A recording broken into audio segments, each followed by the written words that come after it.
Let me find my notes.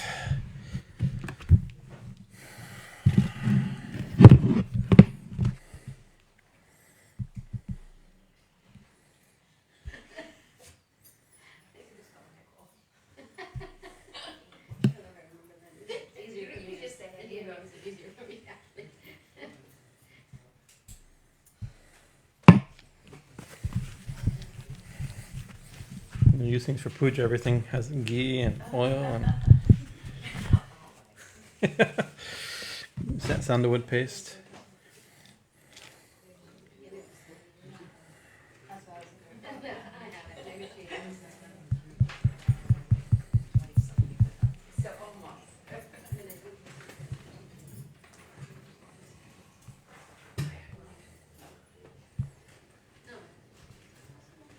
Are we recording this one? Yes.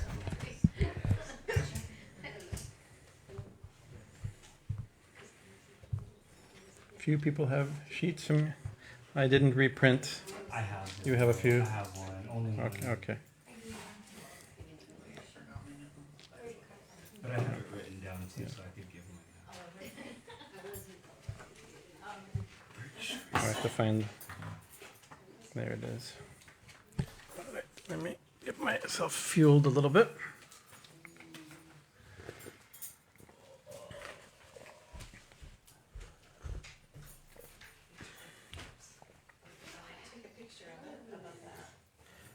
Anandaji, can you put this in the microwave for 30 seconds? Or 15 seconds? It's cool now. It won't stay hot much longer. Oops. Miraculous manifestations of things out of my clothes here.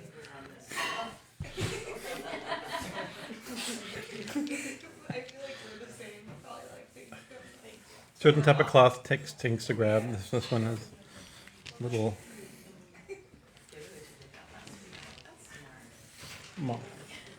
Jai Thakur.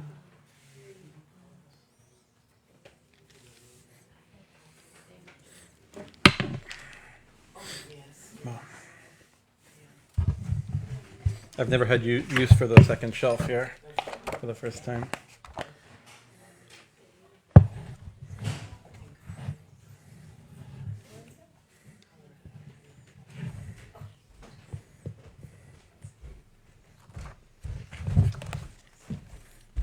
Can you turn on Maul's headlights? You know where it is, right? Yeah.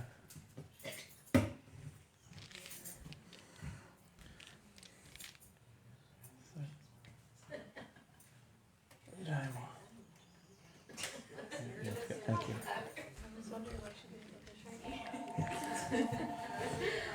She illumines the universe, but we have to illumine her also. It works this way.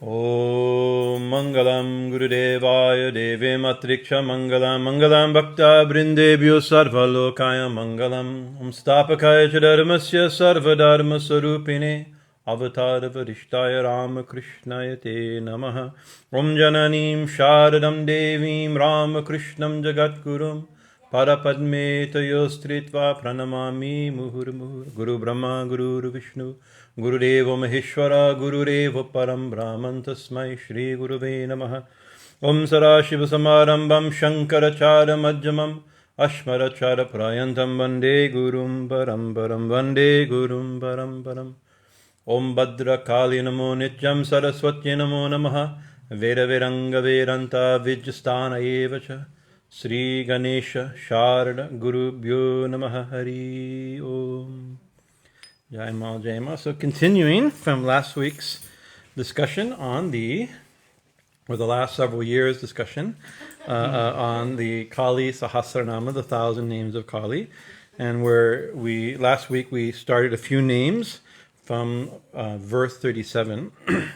Last week we had printed versions, now there's only a few. We won't do a group recitation because I didn't forget to do. There is a mistake on it, I noticed last night, where it says, if you have the sheet, or it says, and the mistake will also be, I generated the Devanagari from the transliteration. The transliteration is a mistake, so Devanagari will have a mistake, where it says, sarva-jñā siddhidā, siddhā. that siddha should be siddhā, long A, not siddha. So just a little, right, something didn't look right in the Devanagari, and it didn't sound right, so I had to double check a few other sources. There was a mistake in the source that I copied it from originally. So the last few weeks, we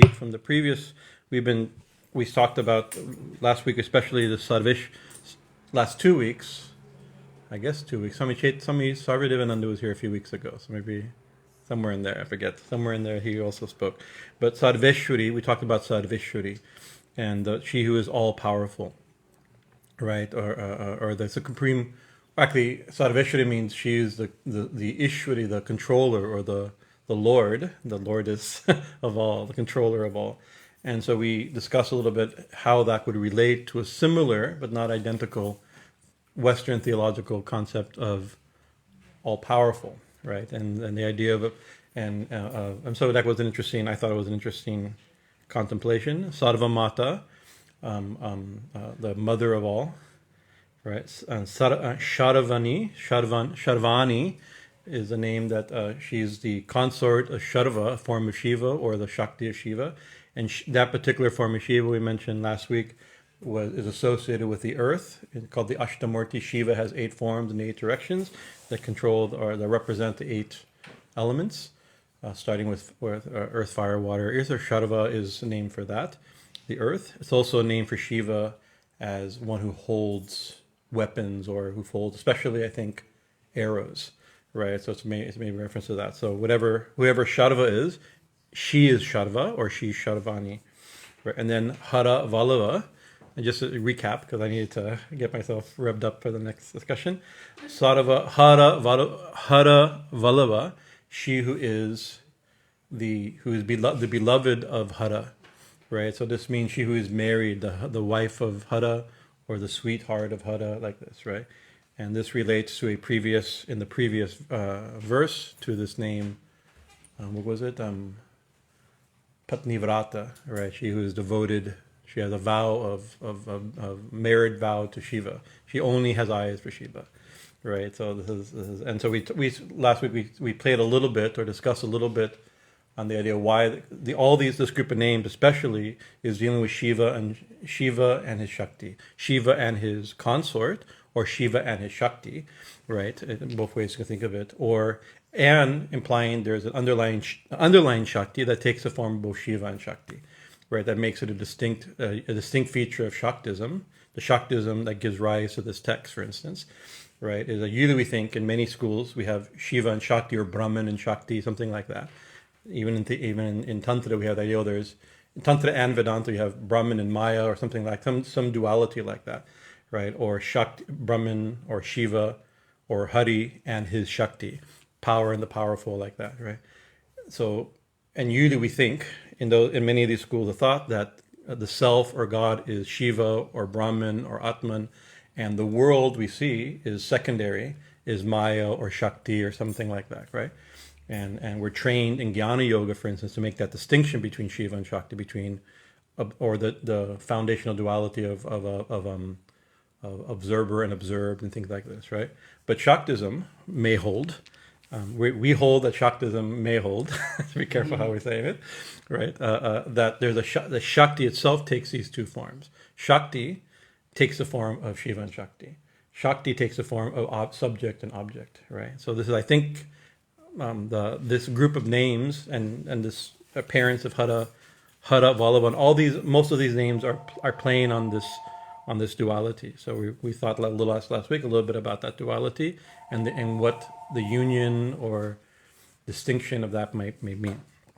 Then we spent most of the time on sarva-jñā, right? Sarva-jñā is linked to sarveśvarī. So if sarveśvarī is the controller of all, right? So maybe meaning all powerful, omnipotent in a Christian theologic perspective.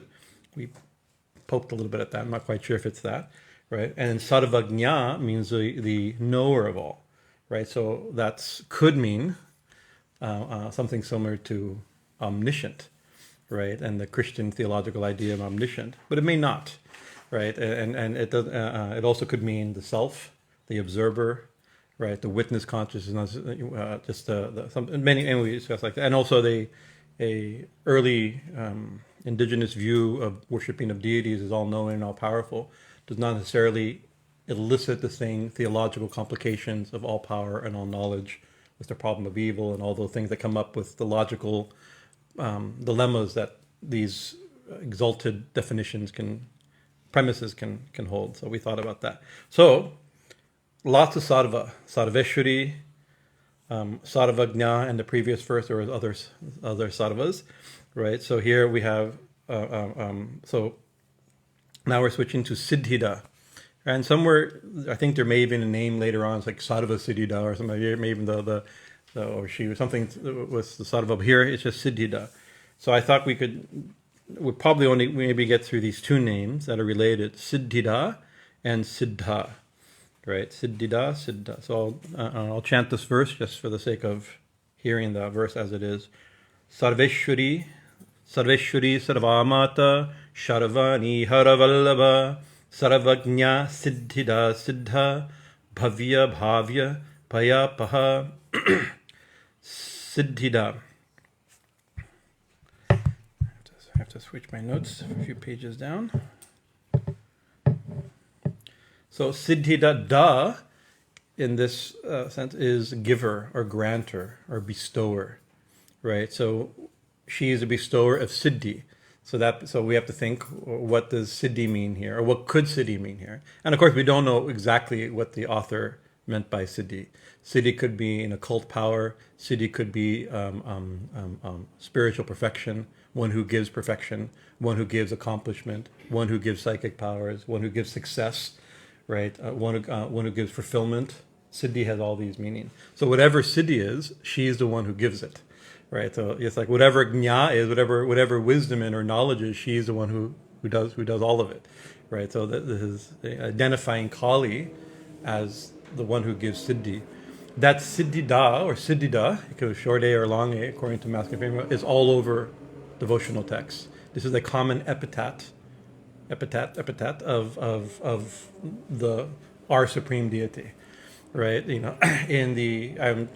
some verses from there in the Srimad Bhagavatam, in the 11th skanda, the Uddhava Gita, where Krishna is speaking to his nephew Uddhava on everything. It's really philosophically, it's a full spectrum of philosophy on karma, on varna, and ashram, and puja, and all kinds of philosophical points. So including on yoga and on siddhis. And in it, Uddhava calls, we'll read that verse a little bit, he calls Krishna, O siddhidā. You are, O Achyuta, you are siddhidā, therefore you can tell me about the siddhis. Right? Since you're the one who grants the siddhis, please explain the siddhis to me. Right? So that name siddhidā is a common epithet for the God who, and you can see, devotion, oh, you who give perfection, or you who give accomplishment, or you who give fulfillment. But in a world of yoga, where the belief also in miraculous or extraordinary abilities or powers or knowledge, right? That she or he is the one that grants that also.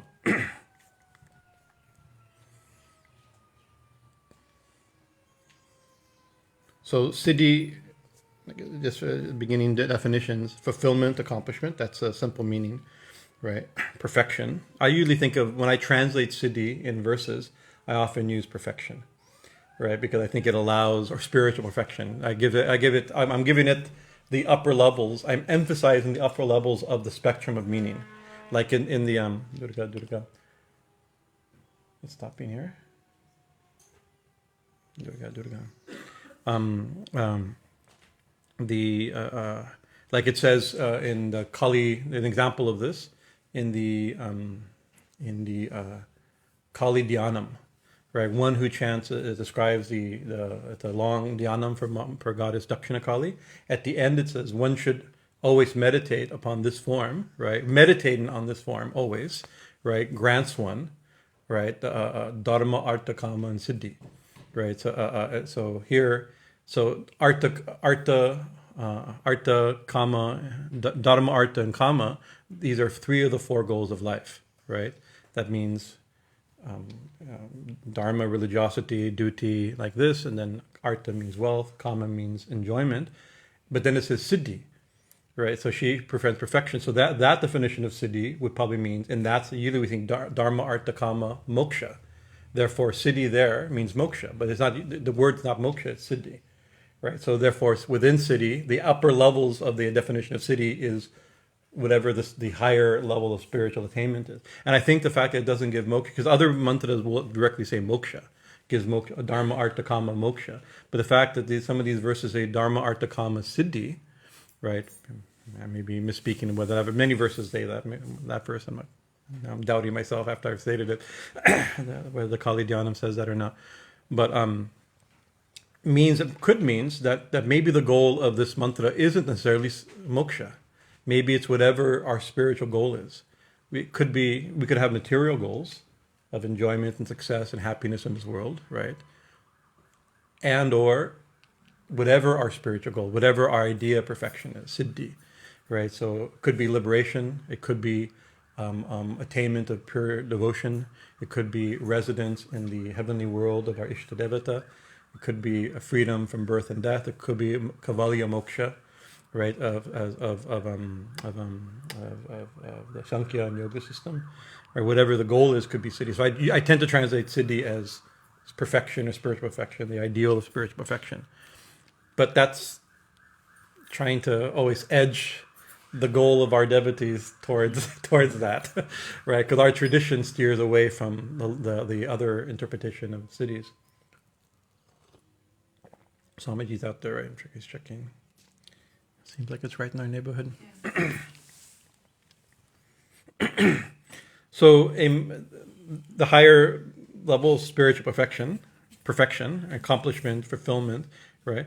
But there's also more down-to-earth translation, right? And dictionary translation, Sanskrit dictionary type translation is material or paranormal or supernatural or otherwise mystical, right? And of course, we have to use the word mystical a little bit different because we don't mean mysticism in the classical sense, but magical, mystical, exotic type of mystical, or otherwise magical powers, right? Abilities or attainments that are the product, generally, of yogic advancement through sadhanas, such as meditation and yoga. That's usually what's meant by yogic siddhis. We use that yogic siddhis, so usually tied to that, because the yoga scriptures are the ones that generally describe them. And even in the Srimad Bhagavatam, when Krishna is speaking about them, he's speaking in connection to yogis.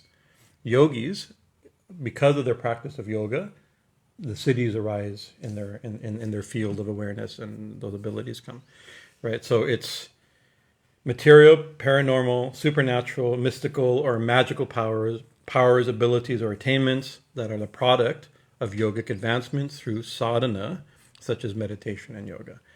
That's a classic, pretty encompassing definition of siddhis. So whatever those are, Kali is the one who grants them, right? So this is an interesting. So they're attained through sadhana, right? Sadhana, you're attained by sadhana, and therefore, and sadhana is like you do practice, you do a regimen of practice in order to attain some result, right? Actually, sadhana comes from that word also, from siddhā. So yeah, the result of sadhana is siddhā, right? It's perfection. You do something to attain siddhā, right? That is sadhana. So you do something and you attain it, right? But here it's saying, by this in the devotional text, this is the devotional text also, and the Srimad Bhagavatam, the devotional text, says she's the one that grants it. So that's putting even the attainment that one gets by one's austerities and spiritual practices is not our spiritual practices that gets us those things. It's Ma grants those things, or Krishna grants those things. So I think that's an important thing, that she's the giver. She's the one that you get it from her, even if you're practicing, right? So I think that's a devotional point. So there are many lists of siddhis, right? You can, as we can say, if by this definition of material, paranormal, supernatural, and magical powers and attainments and abilities, you can imagine we could all have, if we had to get a whiteboard and start shouting them out, we can fill up the whole board full of things. It's like all kinds of miracles and magic tricks and the whole spectrum of the whole thing, materializations and bilocations and all those mind reading and knowing the past and predicting the future, and you can do all those type of things could be within that list, right? But so there are many lists, and we'll read. I'll share a few classical lists just to see as an opportunity to think about these things that we don't always think about. But the most classical, there is a classical list called the Siddhis, right? The 8, and that's very often most texts will actually say, oh, this, even what Hanuman Chalisa say? Siddhi, Nava, what is it? Nivididata. I think I may have written it down before I forgot it very well. I know the Siddhi, now Nidike Data, something Janaki Mata. What is it? This is bad. I know we just chanted Hanuman Chalisa for hours the other day. I have it somewhere. I think I typed it in. Not the first, because I think it's so embarrassing if I go to recite a verse from Hanuman Chalisa and not remember, so I should write it down. Well, that worked really well. Of course, it's put at the bottom of my notes. Hanuman, where are you? Siddhi Nidike Data Asabaradina Janaki Mata. That's why I'm missing it, right? That you give the 8 siddhis and the 9 treasures. And what those 9 treasures are, some would hold it the 9 forms of devotion. That's a very generous bhakti reading of it. But it could also be another list of not siddhis, but of treasures, really, like wealth and happiness, and it could be those type of things also. There's different lists like that. But it says, by chance, Hanuman, you are the grantor, right? You give. So here now is a way of praising Hanuman. You give the 8 siddhis and the 9 treasures, right? But where did you get that power from? You got that power. Asabaradina Janaki Mata. Mother Janaki means Sita Devi, right? Gave this blessing to you. Right, so that shows a beautiful thing. Oh, we can, Hanuman grants the siddhis, right? But he got the blessing, he got the siddhi of granting the siddhis from Devi, from Sita. So here again, Sita is siddhidā, right? Even though Hanuman is siddhidā, and she is siddhidā. He got that power from Sita.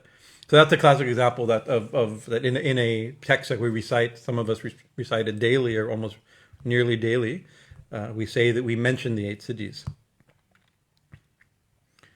So the classical list, I'll cover you the classical list. I remember when I first started reading this classical list of siddhis, I was thinking, why would anybody want anything? Some of the powers seem a little bit strange. All right, one of the powers become really small, or becoming really big, or really heavy, or really light, things like this, And I was thinking, it's like one of our devotees, Sri Ram, we haven't seen him in a long time, he moved away, but he made a comment one time. He's like, could one of them become really small? Anima Siddhi. Hanuman had that, right? Hanuman could really small, become really big. So he showed the 8 siddhis. His story, within his story, is all 8 siddhis. Shows that he has 8 siddhis, he can grant the 8 siddhis. That's this verse. Right, you have and can grant the 8 siddhis by the grace of Mother Sita, and she granted it to him because of his devotion to Lord Ram. His bhakti led to these siddhis, right? But it's like, so he said, like, imagine a little cartoon. It's like somebody doing thousands of years of austere practices, and then becomes really small, and they say, yay, I made it. It seems like a silly thing, right? right? But in the Hanuman story, it's very important. It saves Lord Ram and Lord. So that siddhi was really important in that story. The problem is, in our normal stories of our lives, we can't imagine that would be very helpful, right? But then one of our friends also commented, maybe that is a good siddhi, because there is something to not being noticed.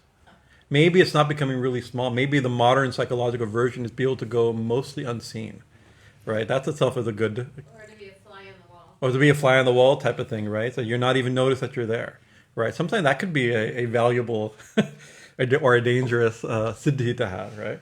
Or some people become so big, you can't not see them. You cannot not see them, So that's also, I guess, a siddhi.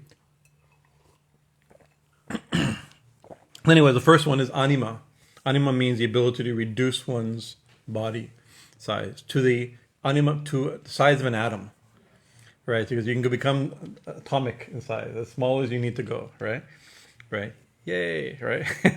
Mahima, the ability to expand one's body to any size, the size of a mountain, infinitely large size, right? So Hanuman did that. One time, sometimes there's a family, the little girl said, "Oh, I'm a Hanuman devotee. Have you seen our Hanuman?" He goes, "No." I said, "Oh, I'll show you." And I took her by the hand. I said, Hanuman, he can become really small, right? So we have a very small Hanuman, come look. And I take him outside and they open the door and we have this huge Hanuman outside. Oh, he becomes really big also, because she knows, she got all excited because she knew the Hanuman, he can become really small and become really big, right? So there's stories like that, and where he can carry a mountain because of his size in the story. He carried the Sanjeevani mountain, right? The herb with the Sanjeevani herb, right? So the ability to become really, really big. Lagima, this is the ability to become weightless or lighter than air. And we see, we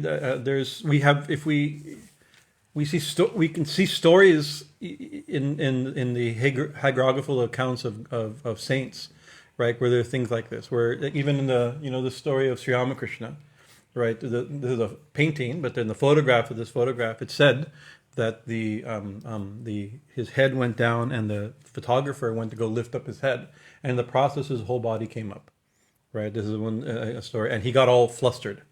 That's not a normal thing. It's an extraordinary thing, right?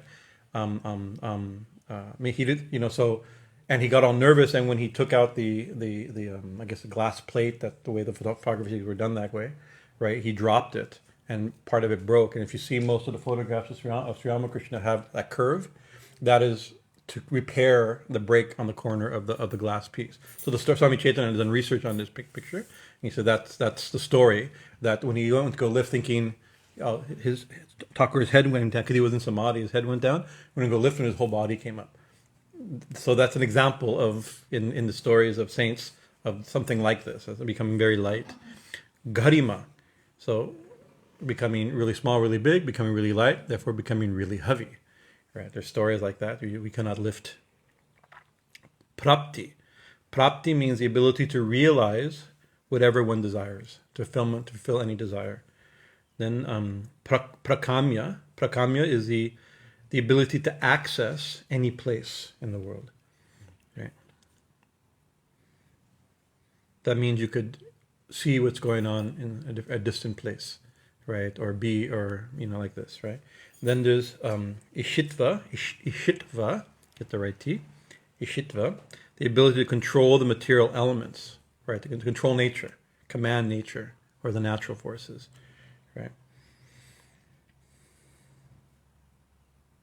Actually, I want to go back to prapti. Prapti, it says to realize what one desires, but also prapti siddhi is also sometimes interpreted as grabbing, right? Or to materialize, right? To materialize something. And so generally the idea, and that's one thing. There's some famous sadhus and gurus and saints in recent history, even now, that are famous for materialization.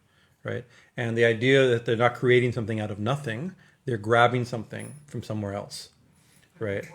Like the force? So it's not the force. It's like let's say I want to give you a bead, but I don't have a bead with me. I don't create Rudraksha bead out of nothing, but I have a Rudraksha bead, and I do, in my drawer in my kutir, so I can grab it from here. And so then I'll give you the Rudraksha. This is the claim that they grab it from something. It's not created out of nothing. That's like godlike power of creation. That's usually, yogis don't have godlike powers of creation. They may claim to, but they're grabbing something. If it's a real siddhi, I'm not giving. I'm not judging. I'm describing the classical siddhis. Right? I have my judgments, but I'm by nature a very judgy person, so I have my own judgments. But I'm describing the traditional understanding. Right? Prapti siddhi is also mean to grab. I realize that's the most common way to understanding prapti siddhi. Ishitva, and then vashitva. This is the ability to force or influence anyone. So one, you can control nature, the material nature, and the other one, you can control people, right? So this is like forcing people to do something, right? And you can see so think of it, that's like a weird, but there's people who can force you to do something, right? It may not be a magical power, but the people have charisma. They can stimulate, they can convince you, right? So that could be a version, a modern psychological rendition of the Vishishtva Siddhi. That would be like the fourth. That could be the fourth. The Jedi mind trick? Yeah. The Jedi mind trick, I've seen. I mean, As we had a friend. This is nice. Tell stories of cities, a friend that don't know, you wouldn't think had cities, right? But I was stuck somewhere, and we went out to lunch, and my car, I think I left the keys in the car or something, couldn't get in. I had to call a tow truck, but I didn't have my AAA card or something, and you need a AAA, something like that. So he talked to the AAA guy, and he went like that, and afterward, and he said, well, I just did the mind trick on him. Right, just like you don't need a AAA card. Like, why we don't need a AAA card? I hope he was the type that I think had done some mental cultivation in his use of such things. Right, so like, I'm not sure if I feel comfortable with that, but I guess I didn't. He told me like the tow truck driver was not. He wasn't fighting me on this one. It wasn't. It was easy to talk into it.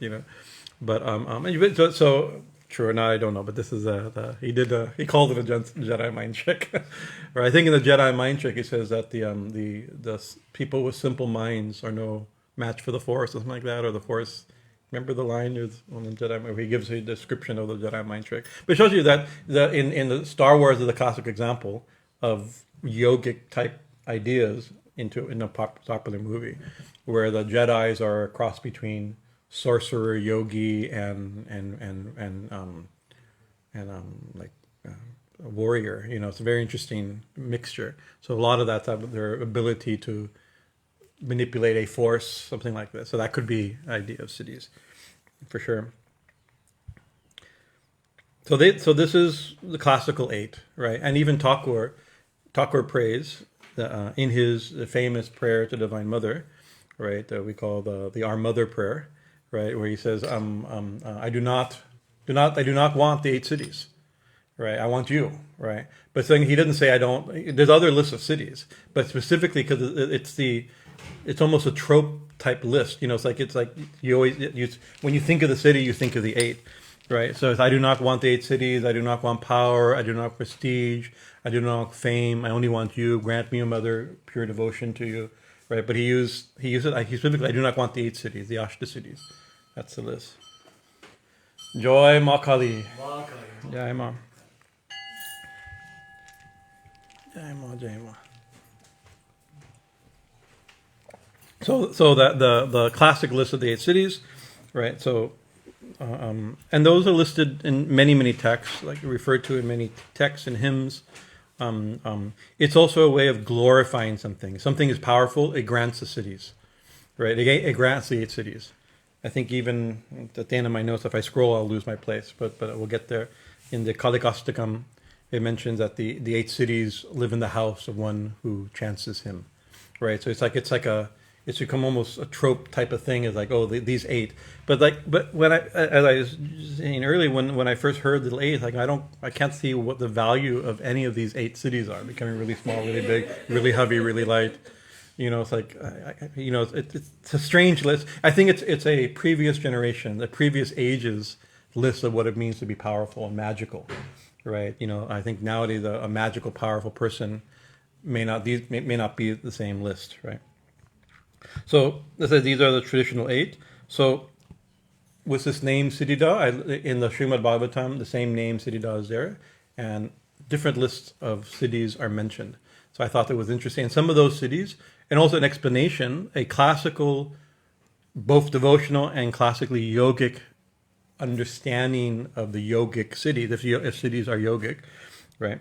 So in, where are we? It's in the 11th skanda. Do I have verse numbers? In chapter 15, this is verses like 28, 27, something like, if you want to look at it. The whole section, there's about 30 or 40 verses that just deal with the siddhis. Krishna himself is speaking about the siddhis to his nephew Uddhava. Let's see with the verse here. See what my eye is. Sri Bhagavan Uvacha.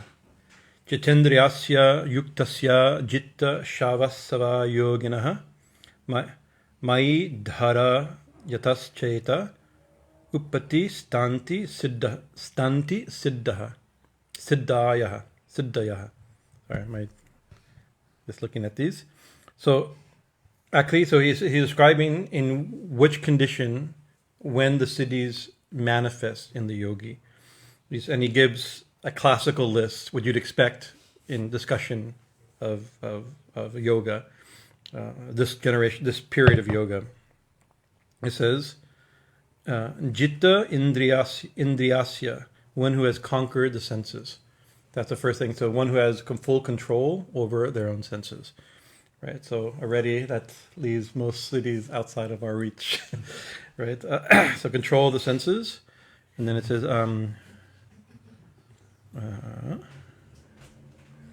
yuktasya, also that means and controlled or conquered the mind, right? Jitta swasasya, and conquered his breath, or their breath. So this three in this section of the Bhagavatam is going to be repeated 4 or 5 times as the standard. One who controls the sense. I would say control the senses, conquer the mind, and controls the breath. Let me see how I translated it here. And that yogi who has conquered the senses, steadied the mind, and controlled the breath. I think that's the way I put it. Each one matches. Conquered the senses, steadied the mind, and controlled the breath. And then it says, this is very important, because in the Bhagavatam, Krishna is speaking, he siddhidā, and this is devotional yoga, it's definitely theistic devotional yoga. He says, let me find it here.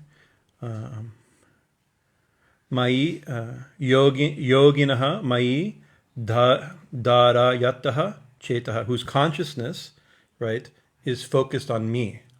Mai, so the yogi who with a conquered senses, steadied mind, and controlled breath focuses, meditates upon me. Right, so the object of meditation is not anything specific. It's not just anything. The object of meditation is one who meditates on Krishna, who meditates on God with a controlled senses, conquered senses, controlled mind, steady mind, and controlled breath. Right, he says, upatti stanti siddhayaha. The siddhis just manifest. They appear in such a person. Then Uddhava says, I won't read the Sanskrit to each one of them. By what method of meditation, and what is the nature of the siddhis? So what you mentioned one who meditates upon you, but what type of meditation leads to these siddhis? And what are those siddhis? Well, explain them. Please explain this. It says, O Achyuta, Katti va siddhayaha bruhi. Please speak about all these different siddhis, right? Yoginam, and then he says siddhidā. Same name. Reason I'm asking you, because you are the grantor of the siddhis. Since you are the grantor of the siddhis, same name we're talking, siddhidā, you please explain these siddhis. And then there's 8 or 9 verses describing not identical, but a similar. If you know the Vibhuti Pada of the Yoga Sutra, it goes into all different types of samyama of various things to get different types of siddhis. One who meditates, we'll describe maybe a little later, meditates in a certain way on certain things, concentrating on certain things in a certain way. One gets certain abilities or knowledge or perspective or power over those things, right? So similarly, Krishna then mentions all kinds of things. One who meditates, those verses aren't in front of me, but from my memory, it's like one who thinks of the power of Vishnu to create and control, right, of Mahavishnu, right? So one who meditates upon that with a controlled mind, conquered senses, and balanced and controlled breath, right, attains the same power to create and becomes power. One who meditates on Krishna's power becomes powerful. One who meditates on Krishna's friendliness becomes a friend of all. One who meditates, it's like that. One who meditates on things like that, it's like different things but the object of meditation in the Bhagavatam is always Krishna, right? One who meditates on different aspects of Krishna gets a certain ability out of that meditation. So then I pulled apart some of the lists of an auxiliary. It is known as there's another 10 siddhis beside the classical 8, and some of these I think are more kind of what we think when we think of somebody who has siddhis. We think of the type of yogi, saints that we know yogis and we've met or heard about yogis or want to hear about yogis. This is like that, them becoming really small, really heavy is not that wouldn't make me go out of our way to meet them. But somebody, hell, they have some extraordinary ability or something like that shows something special about them that attracts people to them, right? Or at least the belief that they have these things. Anurmi matvam, being undisturbed by hunger, thirst, or other bodily appetites. So that's something. We've met people that have been able to fast. I just think there's a devotee of our ashram, our Guru Maharaj, named Parvati. She's I can't say she's just a normal housewife, because there's no such thing as just a normal anything, and definitely not a just. But she is an extraordinary yogi. You couldn't tell. The thing is, she seems like just an ordinary housewife, whatever that means, right? But one time she sat in one posture for Navaratri to do japa and didn't get up for 9 days. I mean, she didn't eat, she didn't sleep, she didn't go to the bathroom, right? And even Guruji, she did. Oh, Guruji, it's by your grace that I did this. And Guruji said, I can't do that. How is it that I get my grace? How'd you do that? Right? But it's extraordinary, right? So this is somebody who was able to conquer hunger, thirst, and things like that. It didn't even seem like physically possible. Not only the mental attachment to the things, but even the surviving with not a drop of water for 9 days, right? And maybe it's not true. But now I met her every time I go to India, and I mentioned it. Like, you're the one that happened. She goes, yes, many years ago. She embarrassingly kind of looked at the ground. Oh, by Guru Maharaj's grace, or by Guru's grace, I was able to do like that. Who knows what happened? But she. So the story in our tradition, I know somebody who like that, and that's one, right? Dura Shravana. Dura Shravana means the ability to hear from a distance, right? Shravana is a dura, from a long distance. So in other words, there's names for this in English. There's a word like clairaudience, something like that, right? Be able to hear something that's going on somewhere else, right? Along with that, dura, darshanam, being able to see what's going on at a distance. And so you can imagine maybe that sounds like a thing. That's not as weird as becoming really small or really heavy, right? Right? Dura darshanam. Mano javaha. Mano javaha means that the body can go wherever the mind goes. So maybe in modern New Agey languages, astral projection or something like that. Or teleportation, or something along those lines. The way Krishna would have thought of it may have been different, but mano javaha. Kama rupam. Kama rupam means it taking any form one likes. So that we see in Hanuman, right? Even though it's not one of the classic 8 siddhis, but it's one that he could change forms. Right? He took the form when he met Ram. I think he took the form of a Brahmin. Right, and then he showed himself as a human Brahmin, and then showed his form as Ram, or he could change these forms. And what is it?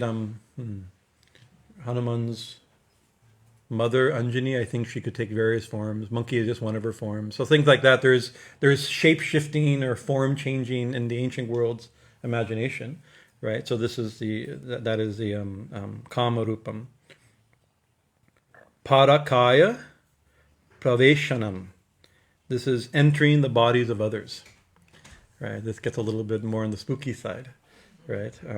Entering the bodies of others, right? And this could also be entering somebody else's body, which seems a little bit intrusive. Somebody who has that siddhi, or we believe that siddhi, I wouldn't be comfortable around necessarily, right? But also, it could also, the outer edges of this siddhi could be also entering. Leaving one's body and entering another body at the time of death or something, right? And that interesting. We have personal stories of my guru's personal stories. He used to. I forgot about this actually. That he used to tell this story. He told me Guruji lived in his early days wandering in India. He lived in the old India, the old yogic India, right? And so it's interesting to see in the modern time somebody who lived in that old India to hear his stories. He says, there's one yogi he knew. That at the end of his life, he had not succeeded. He was a great yogi. He had attained many things, but not the final goal. He had not attained the Kavalyam moksha that he was after like this. And rather than starting all over again, minimally, you have to go through. I think of it. You have to go to junior high school again, right? Before your first yoga posture, your first mantra, will most likely have to go through junior high school again, right? So that's enough reason not to be reborn, right? So he didn't want to be reborn. So there's some yogis do this, like, what is it called, kaya kalpa, where you regenerate your body. This is in Ayurveda. This is the radical forms of Ayurveda. Guruji claims to have known somebody who tried to do that. I don't know how successful. He didn't survive forever, but he. But anyways, but so. What he did, there was somebody who had died recently, and so he said, bring that. He told disciples to bring the body, and then he left his body and reanimated that body, right? So the story goes, right? Guruji used to tell me the story, right? And he says, I've seen it. I knew him. He was my friend, right? It was in my mind. I was 16, 17 when I heard these. They were just like cool stories from yogis, when you're in high school. It was pretty exciting right out of the page. These people literally step out of the autobiography of a yogi, right? These are people who, I think Guruji knew people in the autobiography of a yogi, so he was in that world. He knew Sri Yukteswar. I had a brother disciple named Yogananda who knew the saint, the female saint that never ate. There's a picture of her in the autobiography. She said, I grew up in her ashram. My Guru Bhai, Swami Yogananda, and the child grew up with her. Right, things like that. So it's like really so exciting because I just read that book and the mind's all excited about these exotic, romantic ideas of yoga. It's like somebody who experienced, like, who claimed to experience these things, right? Then years later, were you with us at that Swamiji? We went across the river with Govindananda and Susan, maybe Adi Keshav, to that one ashram. I don't know if you were there or not. During one of the we crossed. I know almost every inch of Prayagraj of Allahabad on this side, but on the other side, I've never really gone. On the side of the Yamuna, I've never gone there, right? So we took a boat and we went and we visited one ashram like that, and then we went to go visit one Baba in his room, and he said, let's go to the Samadhi, or Guruji Samadhi, and they went to the Guruji Samadhi, and there's two Samadhis side by side.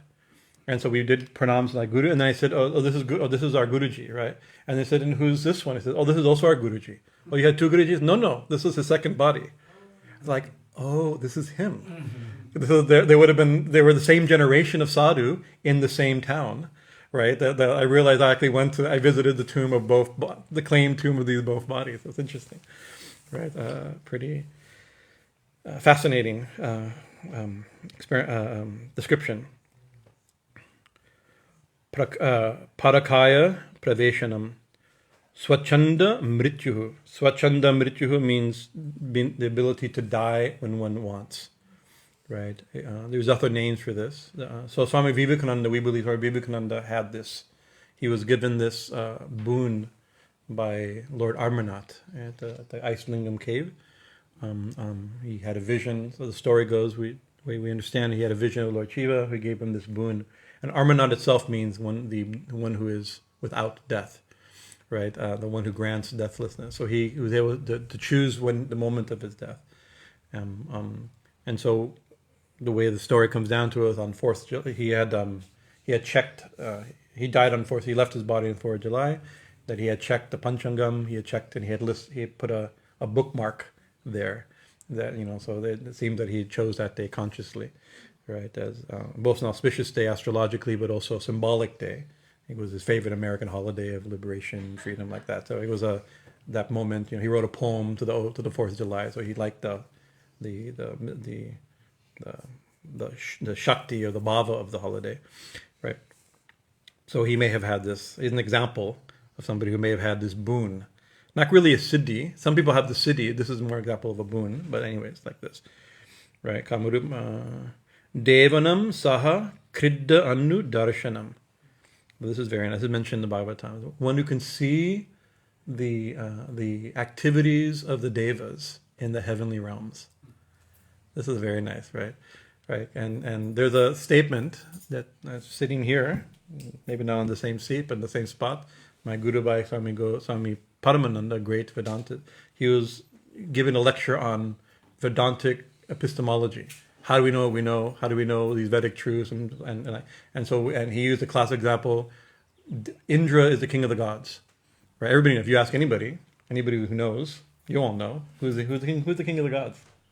Indra. See, he knows, right? The question is, how does he know that, right? He has not seen Indra. Nobody he knows has seen Indra. You told me. Right? So you trust me, but I haven't seen him. I can guarantee you, I don't think I've seen. I don't remember I don't remember the last time I saw Indra. How's that? I can neither confirm nor deny ever seeing Indra. So we know from verbal testimony, he gave the whole lecture on the nature of the pramanas, right? And that the only way we know it is from verbal testimony, and there's no way to test it. But some people claimed, oh no, there is a way to test it. I've seen the devas, I've seen Indraloka in a vision, or in a trance, or in a dream. Right, you could say, well, that was a delusion, or that was a dream. Dream means not real. Trance means delusion. You can say it like that, right? But this is the claim that this is a real way of you can see the divine realm, see the activities of the devas, the gods, and the angels, and the apsaras, and the gandharvas, and like this, right? Right. So I say witnessing and participating, it mentions, in the pastimes, the leelas of the devas. That's pretty good. Yata sankalpa samsiddhi. This is the ability to have perfect accomplishment of whatever one desires. One's agnya prapti hota gati. That one's command, one's command or orders will be always satisfied, will be obeyed. Right, unimpeded. So that's another interesting list that Krishna gives. And he says, by doing this, one gets this. A yogi who meditates on this aspect of Vishnu gets this. One who meditates on this aspect of Vishnu can get this. Like that. He described it. I'm not going through all those. It gets complicated. But those verses are there if you're interested. And then it continues. There's another group of 5 siddhis mentioned, right? Trikala jñātam, knowing the past, present, and future, knowing the three. So that's you can imagine that people who somebody would go to a yogi or a shaman or something like that we believe has knowledge of the future, can see the future, or see the past, right? So that's the idea. That's one of the classic advandvam.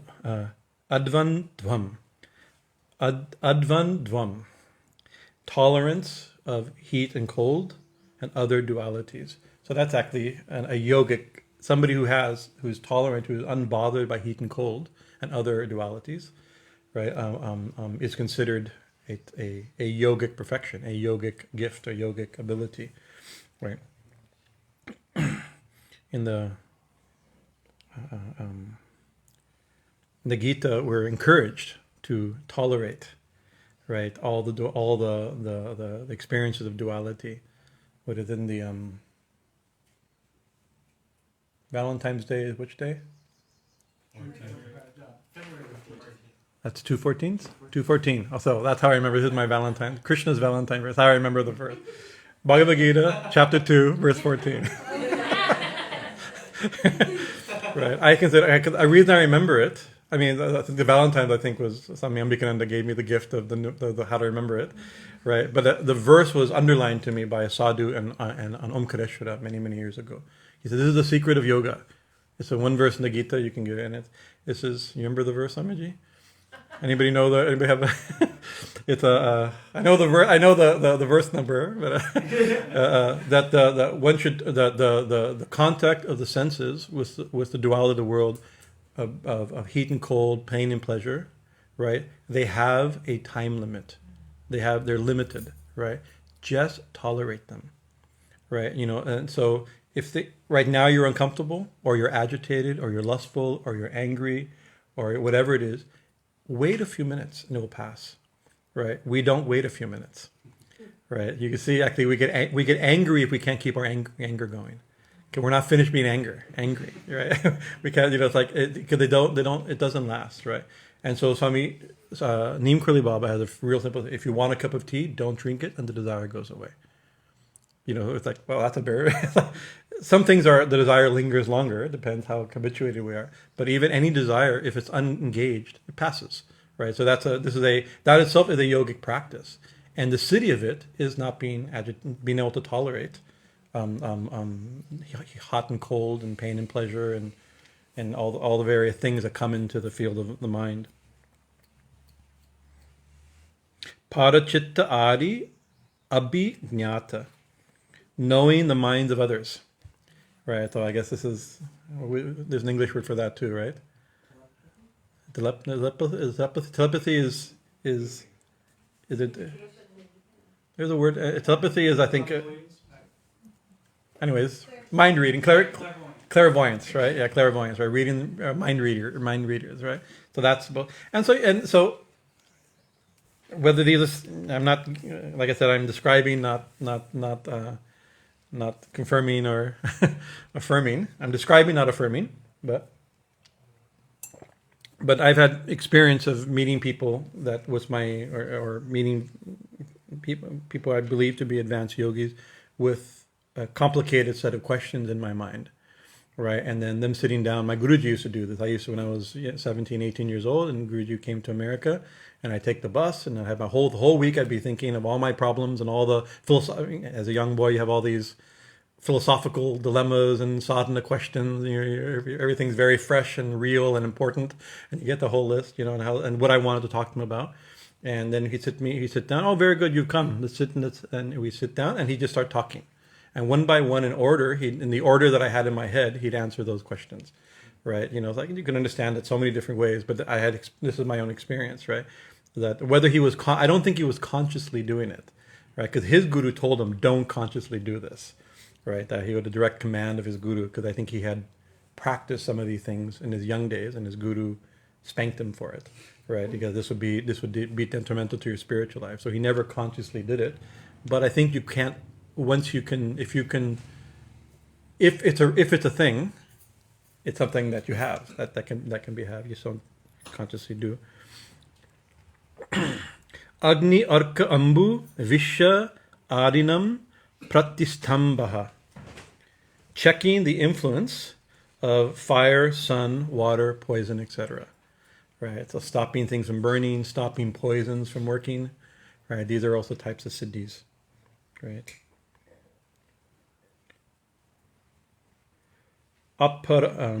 Aparajaya, remaining unconquered by others. Right, so these are another list given in these are things discussed by Krishna to Uddhava. Right. Then he repeats something similar to how he opened it. It says, Upashakasya mam evam yoga dharanaya munihi siddhaya purva kattitaha upatishtantu asheshataha.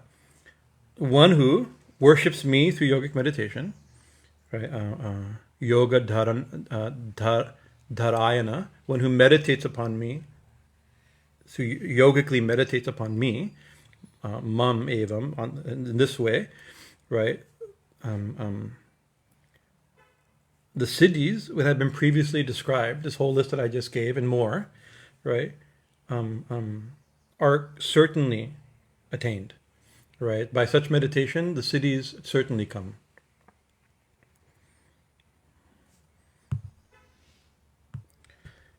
And then he repeats the same criteria, slightly different words. Jitta indrasya, one who has conquered the senses. Dantasya, has disciplined and well-controlled mind. Jitta swasvaha, who has controlled his breathing. Atmana, controlled his mind and like that. That muni, that sage. Dharanam, who meditates on me, right? What's the term? Is it kasa siddhi, right? What siddhis won't come to them, right? I like this. This is a very I like verses when they say like that. When a yogi who controlled the mind, who controls the senses, and controls the breath, while meditating upon me, who is siddhidā, what siddhis will not come to them? That's a beautiful. I like that language. Of course the siddhis will come to them, right? But then the next verse says.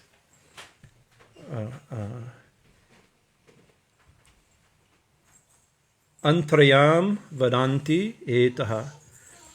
But they say, they meaning the sages, the experts in bhakti yoga, this text is ultimately on bhakti yoga, right? They say that they are antaryayan, they're obstacles, impediments, right? That such things will come. Of course they'll come. How can they not come to somebody who controls the mind, senses, and breath, right? And meditates upon me, right? But those who have knowledge, right, they say that these things are actually impediments, right? To those who are, it says, yugnata yogam uttamam maya. Those who are folk who are performing the highest yoga, meditating upon me, right? So bhakti yoga, those who are the uttama yoga, the highest form of yoga, meditating and worshiping upon me. For those, these siddhis, those who have knowledge, these considered impediments, right? And then it says kala kshapana, and a waste of time, right? So so they will come, or it can come, as per Bhagavatam, right? But if you're practicing for the sake of the highest yoga of meditating and loving and attaining God, right, they're actually considered more problematic than beneficial, right? They can impede your way, obstacles, or at least be a waste of time. Because to do these to attain any of these siddhis requires a lot of practice. If they exist, they would require a lot of practice, right? And so they may not be. There's a famous story. I remember the story. The two brother monks. Is that Thakur story? Everything we say, well, Thakur said, it may not be. I don't remember if it's Thakur. There's a story of there's one monk who meets one disciple who meets a brother disciple after many years, right? And he says, "Look, brother, I practiced and look what I've attained," right? And he walks across the river. So by years of austere practice and yogic practice, he can walk on water, right? Right? There's, I think it's Sri Ramakrishna may tell the story, right? Right? They all get mixed up in my head. And so then his brother disciple then takes the equivalent, of a couple dollars, right? And pays a boatman to cross the river so he can meet his friend on the other side. And says, "Brother, you've been practicing for 12 years. And what you've done, all this effort, is worth $1 or $2, right? You just pay a boatman. What have you accomplished? You've accomplished something. It's impressive, I guess, right? But it's not. Is that why you came to our guru? Is that why you were initiated? Is that why you've done all this sadhana, all this austerity, all this deprivation, all this, all the great difficulty, tapasya, right? To do something that's not. It's a neat trick, perhaps, right? But it has no real value, right? The value is worth a couple dollars, a couple paisam, It would be great for MTV. What's that? It would be great for MTV. Yeah. Would you say that you would then accrue more karma if you were doing these practices for the siddhis only? Well, it's in the realm of karma. You're doing something to get a result. If you're doing it to get a result. If you're doing sadhana in order to get the siddhi of walking on water, for instance, right? I think the Yoga Sutra describes the sadhana to walk on water. I think there may even be one of the lists You meditate on the water element or something, gets mastery over water or something like that, or the juncture between water and air, so something like that, where you can meditate on that juncture and something like that, or breath or something. But so that it's in the realm of karma for sure, right? It's the realm of cause and effect. So there's the karma to it. But if you're meditating on God and that siddhi comes, so sometimes we think, well, Jesus walked on water. Did he practice all these austerities so he could walk on water, as per the story? Or, maybe he didn't practice anything to walk on water, right? And so his miraculous power may not have been the result of conscious yogic practice to walk on water. We can only guess. All right. So the saints say that those practicing the supreme yoga to attain me, these siddhis are actually impediments and waste of time.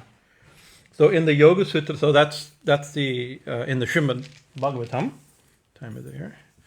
In the Srimad Bhagavatam, in the Yoga Sutra, it describes, especially in the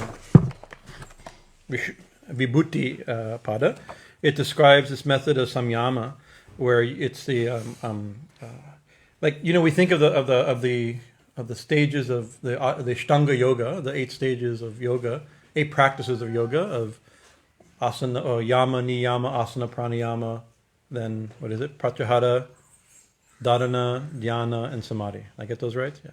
So the last three, right, if practiced together in a certain way, it's called samyama. I think I'm pronouncing it right. Samyama, right? And so in classical yoga, they're practiced one by one after another, right, in order to get to complete meditative absorption, right? But the practice of the upper three, of dharana, dhyana, and of concentration, meditation, and absorption, can be done in a very fast way and not on the self or not on God. And even it says actually in that it can these stages can be, a yogi practices them to gain knowledge and liberation and detachment, right? But some practice it to get knowledge and power. So you can meditate not on the self or on the non-self or Purusha or God or however you want to think of it, right? But you can think of things, very specific things, right? You can do samyama on fire, samyama on breath, samyama on touch, samyama on respiration, you know, and each one of those, it was said to, I mean, if you're interested, you can just, the opening verses of chapter 3 of the Yoga Sutra will describe them, right? So that's a very classic way of understanding the siddhis. You can purposely, the claim is you can purposely develop them, and by doing a very quick form of meditation, to concentrate on something very deeply to get an insight and knowledge of it. So you have deeper knowledge, profound inner knowledge, spiritual knowledge, astral, psychic knowledge of something, and therefore can control it or have knowledge of that, right? Right.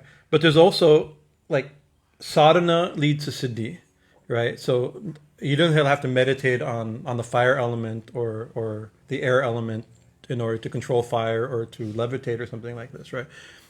All sadhanas have some result. So that's another definition of siddhi, is that the result of something. The result of a sadhana is siddhi. So even the yamas and niyamas in the first book, I think, right? The yamas and niyamas mentioned, right? Are the siddhis are stated. Each one of them has a siddhi. It has an accomplishment that they do, right? I guess an example of this: ahimsa, right? Ahimsa, satyam, asteya, brahmacharya, apariga, the classic thing. Each one has one who, if one is established in ahimsa, there's a result. There's a siddhi, right? Like I was about to type out the actual verses, but I'm going to actually, 2 days ago was Swami Lakshmanju's birthday, so I just read his translations of them, right? Somebody who's established in perfect siddha, in a siddha, probably perfect in nonviolence, what's his quality? We all hopefully are trying to practice nonviolence, right? And trying to pray for nonviolence in a world full of violence, right? So this is the result. This is the symptom, the siddhi, that you've accomplished something. No power on earth can make two mutual enemies enter into combat in your presence, right? So literally, the lion lays down with the lamb, right? That in your presence, violent vrittis cannot rise in anybody else's mind, right? This I don't. Even those of us who are attached to and idealizing nonviolence, right? Where we go, violence also goes with us, not nonviolence, right? Your presence should create nonviolence, right? That's one of the satya. It says that one who is established in satya, the siddhi of satya, the practice of satya, that whatever you desire, whatever you express, comes to pass. Because actually, if you're so established in truth, or what you say, if you only speak truth, then everything you say has to be true, right? It works both ways, right?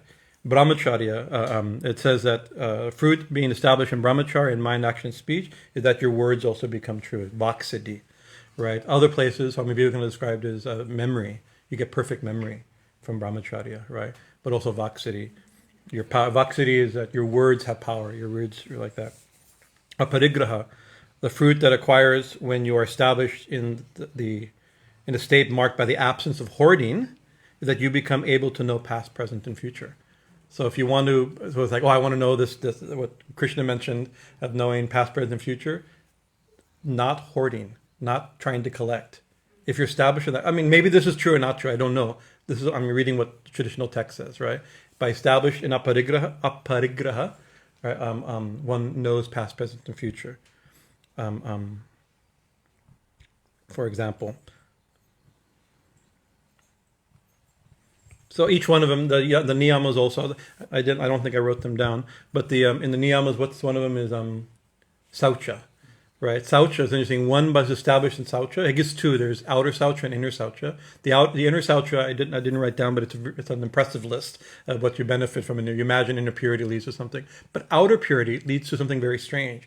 You begin not to be pulsed by your own body, and not wanting to touch other bodies.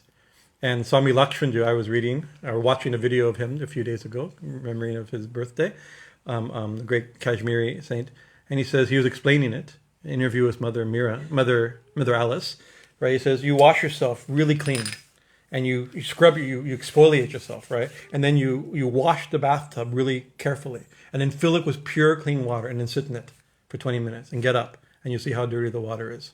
That's when you're really clean. And you realize this body is by definition not clean. And you be a little conscious of that. And then you realize if I'm that clean and I'm not that clean, right? What about other people who aren't that clean? And you become a little bit worried about unnecessarily touching.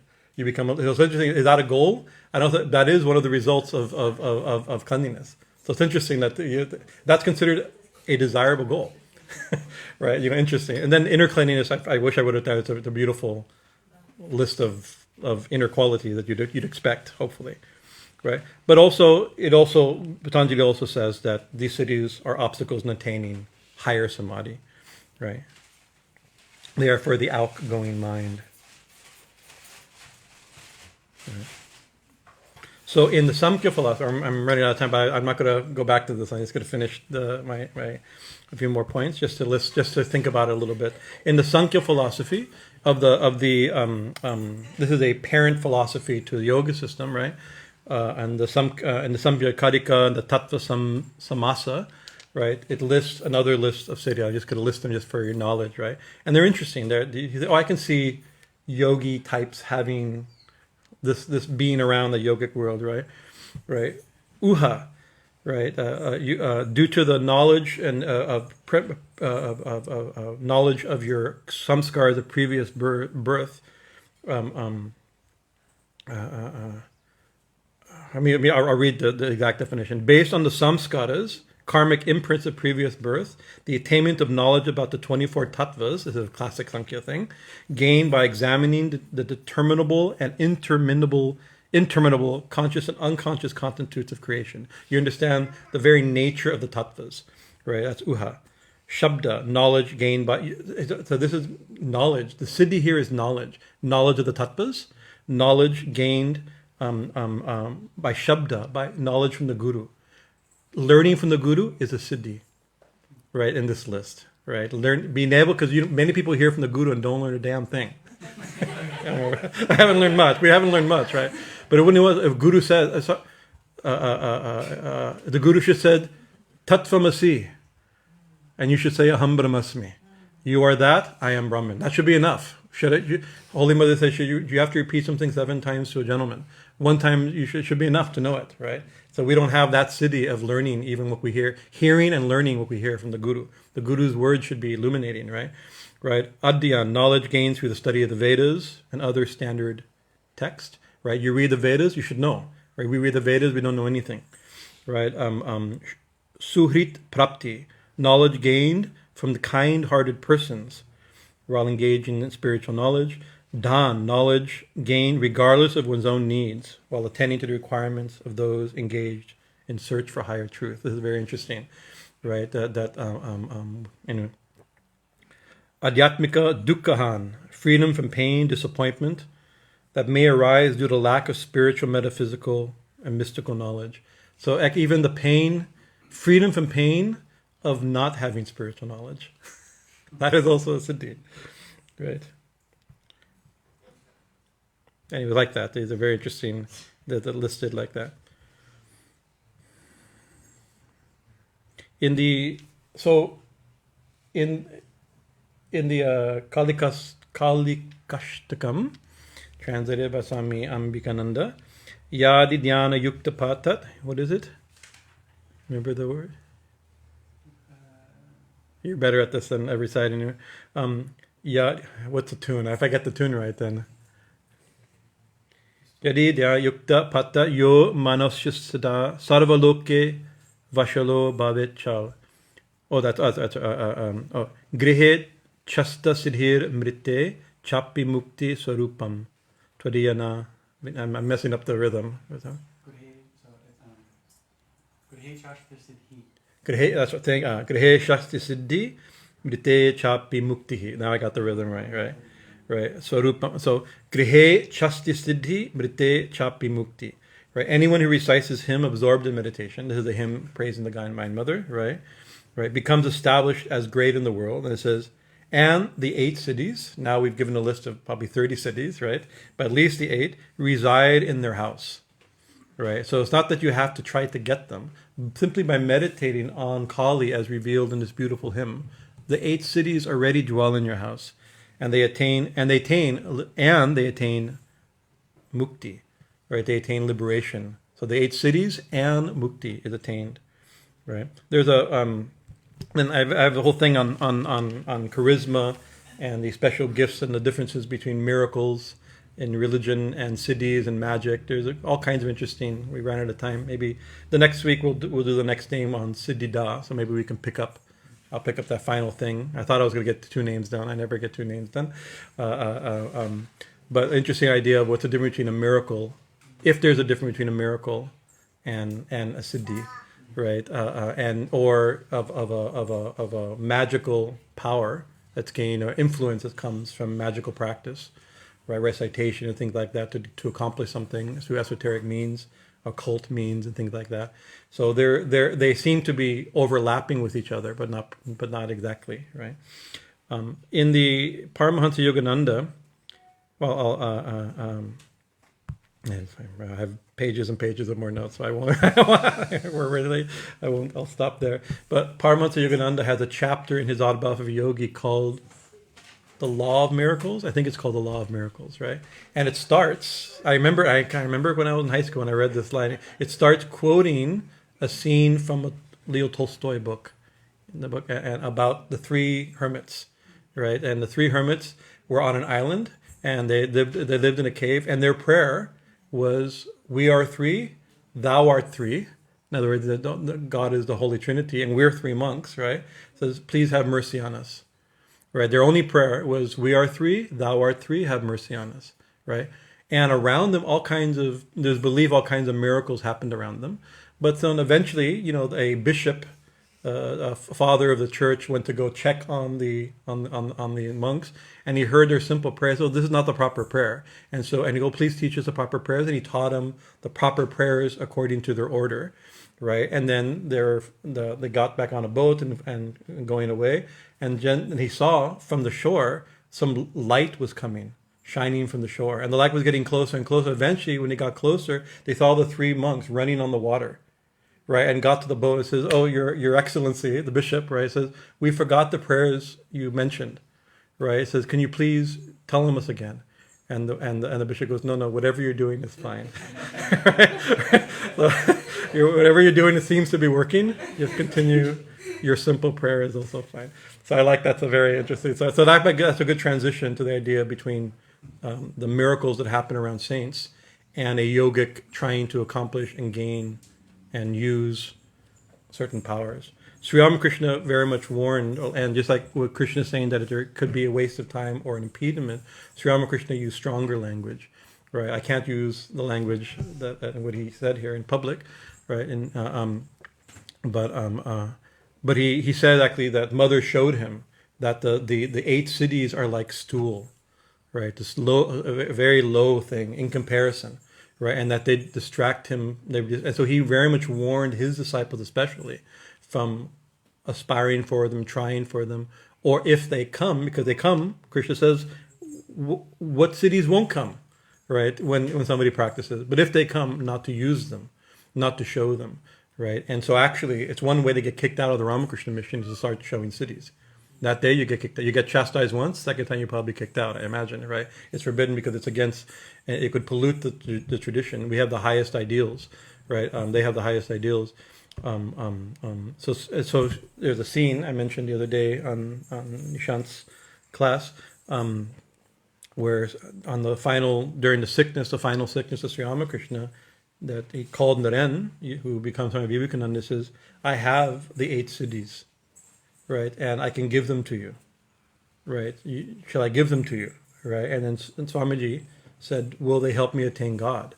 He said, definitely not, right? Said, but they'll help you in your work. They could help you in some work. So no, I don't want them. Very, very good, right?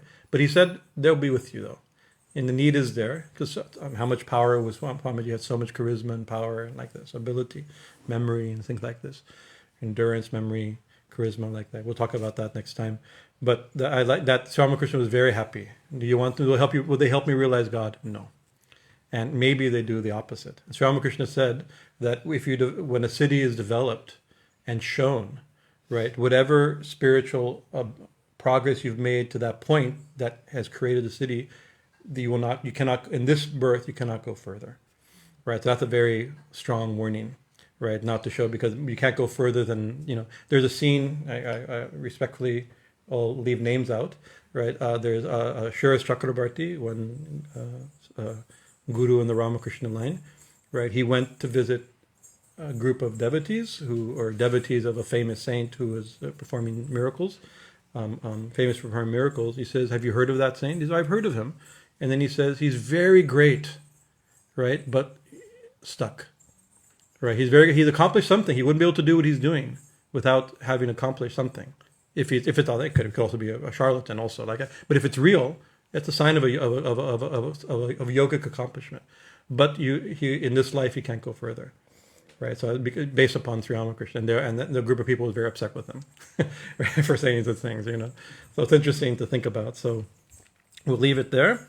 Next week, we'll continue on the name siddhidā. She is not only the giver of siddhis, whatever siddhis are, she's also the possessor of siddhis, right? No, siddhidā, yes, siddhā. The second, thank you. Yeah, thank you. Siddhā, right? She is herself, she's perfected. If siddhi means perfect, she's perfect. If siddhi means accomplished, she is accomplished. And also, if siddhi means somebody who has powers or somebody who is perfect, is called the siddha, she's the siddha, right? So when we bow to an actual perfect being, we're also bowing to her, right? They got their perfection, their powers or perfection from her, and she's the one who has those powers, and she's the one who gave those powers. Siddhi and siddhidā. So we'll leave it there. Thank you for your kind attention, and I went over. Om Tat Sat. Actually, I started late, so I guess that's still my fault, but I didn't talk about it. I have a siddhi of not paying attention to that's not how it works. That doesn't seem right. Jai Ma. So for question and answer, we'll do next week. We have a shorter, I have a few paragraphs of my notes, and we can continue next week.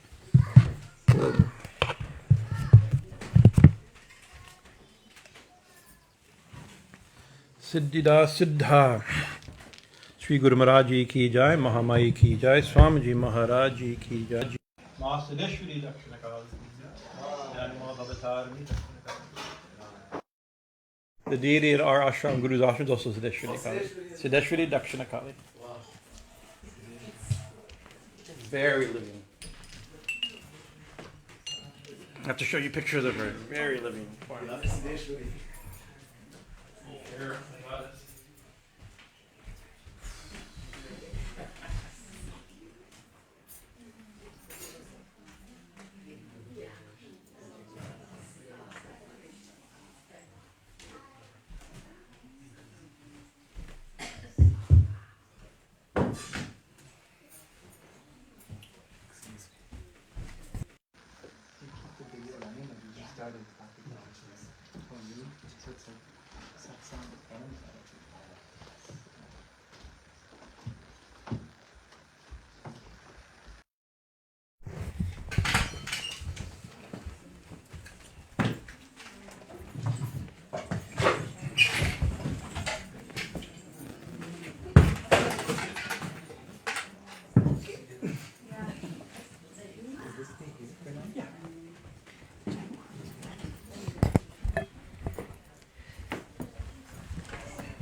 Because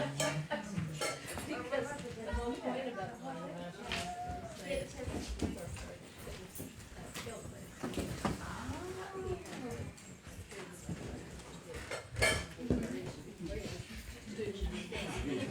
You're like, I'm running with your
Om Ai Shri Guru Bhyo Namaha Hari Om. Om Gananam Tva Ganapatiyam Navamahe Kavita Vedam Upamastamam Yatharajam Brahmanam Brahmana Spata Ana Shrinvan Neti Shri Vasadana. Om Shriman Mahadhanadipatay Namaha Lakshmi Narayana Namaha Uma Maheshwarabhyam Namaha Vani Hiranyagarbhabhyam Namaha Sati Purandarabhyam Namaha Matapitrabhyam Namaha Ishtadevataभ्यो Namaha Kuladevatabhyo Namaha Vastu Gramadevataभ्यो Namaha Vastudevatabhyo Namaha Sthanadevataभ्यो Namaha Sarvebhyo Divibhyo Namaha Sarvabhyo Divibhyo Namaha Om Mangalam Gurudevaya Mangalam Bhakta-vrindevyo sarva-lokaya mangalam. Om sarva-mangala-mangalyam varenyam varadam shubham narayanam namaskritya sarva-karmani कारयेत्.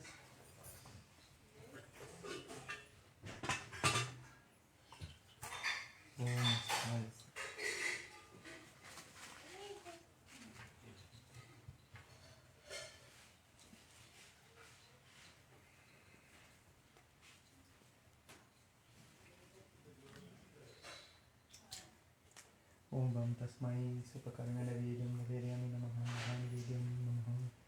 Om Hum Yang Rang Vashat Voshat Vam Hrim.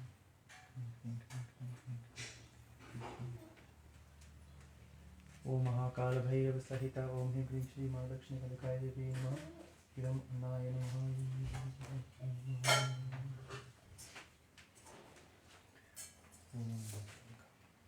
Om Bhurvasvaha Tatsavitruvarenyam Bhargo Devasya Dhimahi Yo Nah Prachodayat Pararajasi. Savarum Om Apajyotirasamitam Bhurvasvarum. Om Amrito Pastavanamasi Swaha. Om Pranaya Swaha. Om Apanaya Swaha. Om Yanaya Swaha. Om Idanaya Swaha. Om Manaya Swaha. Om Brahmaya Swaha.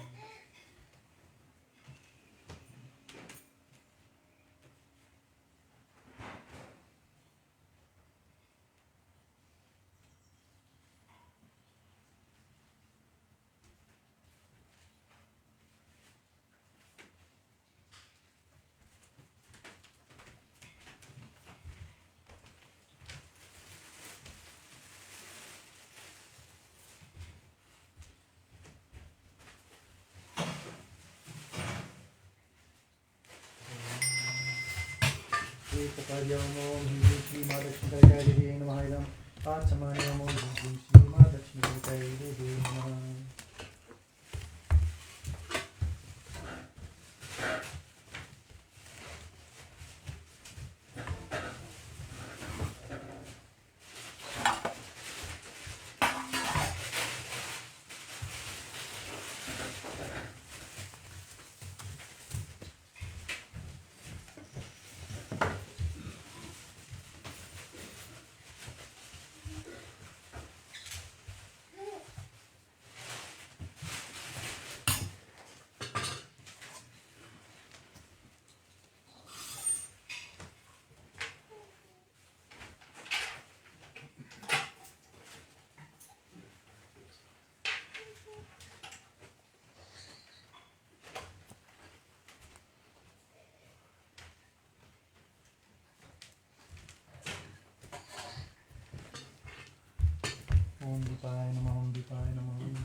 Jai Ma, Jai Jai Ma, Jai Ma, Jai Ma, Jai Jai Ma.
जय माँ दक्षिणेश्वरी दक्षिण काली की जय भगवान श्री रामकृष्ण परमहंस देव की जय जगन्माता श्री शारदा देवी की जय योगाचार्य स्वामी विवेकानंद महाराज जी की जय पूर्ण तीर्थ दक्षिणेश्वर धाम की जय नमः पार्वती पते हर हर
So many singers, so little time.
Swamiji Maharaj ki jai.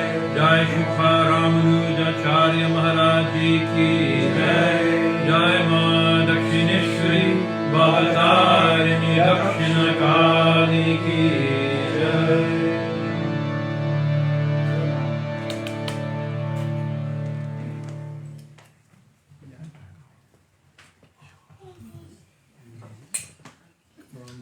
Didn't get an animal that I Ramanuja Pujya on a Kali temple. Jai Jai Ma, Jai Jai Ma.